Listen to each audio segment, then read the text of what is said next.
এই গরমে গলাটা যে শুকিয়ে যাচ্ছে না, যাই তাড়াতাড়ি রুমে গিয়ে তাড়াতাড়ি একটু ঠান্ডা কিছু খেয়ে নি। কোনটা যে খাই? এ কি অঙ্কন, তুই শশা খাচ্ছিস? বাবা আমাকে একটা দে না, আমার গলাটা খুব শুকিয়ে গেছে, দে না। একটুখানি দাঁড়াও, আমি দিচ্ছি। না, এটা তুমি খাও। ফাজলামো হচ্ছে আমার সাথে? কাল দুপুরবেলাও কিন্তু তুই এই ব্যবহারটা আমার সাথে করেছিস। তুই আমার কি হয়ে পড়েছিস? তোর কাছে একটা শসা চাইলাম, তুই অর্ধেক খেয়ে তারপর আমাকে দিচ্ছিস। আরে বলতে পারতিস দেবো না, কিন্তু অত হেঙ্গালি করার কি আছে? তোর কাছে কেউ কিছু চাইলে তুই এটো জিনিসটাই খেতে দেবে? নে এটা তুই খা।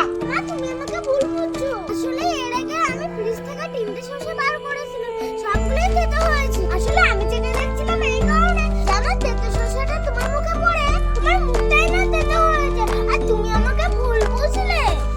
অঙ্কন সরি রে, সত্যি আমি তোকে ভুল বুঝেছি। দে আমি এই শসাটাই খাচ্ছি।